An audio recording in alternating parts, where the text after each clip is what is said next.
What's going on, guys? It's Hi, and I recently added these Rep Fitness sandbags to the home gym, and in this video I want to show you how I filled them.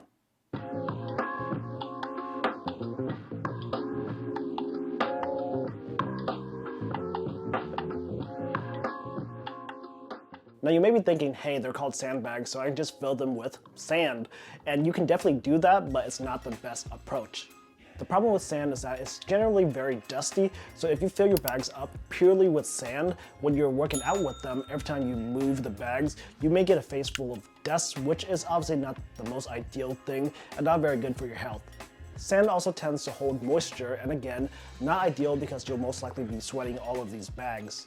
With these Rep Fitness sandbags, you actually get an internal bladder that you use to hold whatever filler you want, and that goes inside the more durable external bag that you pull around.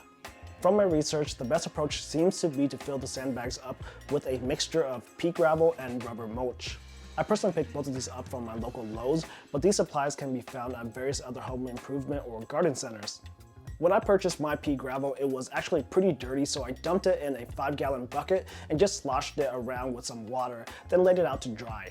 Again, my pea gravel was pretty dirty, so I felt that this was something that I had to do, but this is a completely optional step. After that, I put the pea gravel back into a 5-gallon bucket, a little at a time while mixing in the rubber mulch. For the mixture itself, you're shooting for a ratio of 2/3 pea gravel to 1/3 rubber mulch. You can take that as seriously as you want, but I personally just eyeballed the ratio. The pea gravel is where you're going to get the main source of weight for the sandbags, and the rubber mulch is really just a filler. It helps to take up space so that you get a fuller internal bladder. This helps to prevent the internal bladder from sloshing around and bouncing inside the outer bag.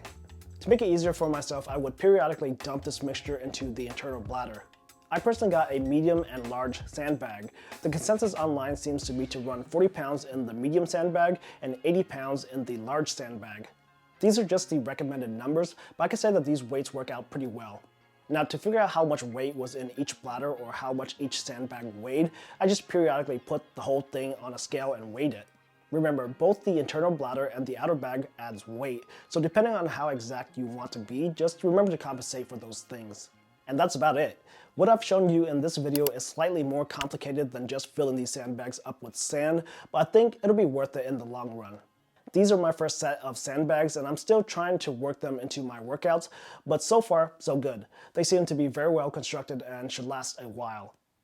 I hope this video has helped you out. If it did, I'd really appreciate it if you can give the video a thumbs up, share it around, comment down below with any thoughts or questions that you may have, and don't forget to subscribe to this channel for more content.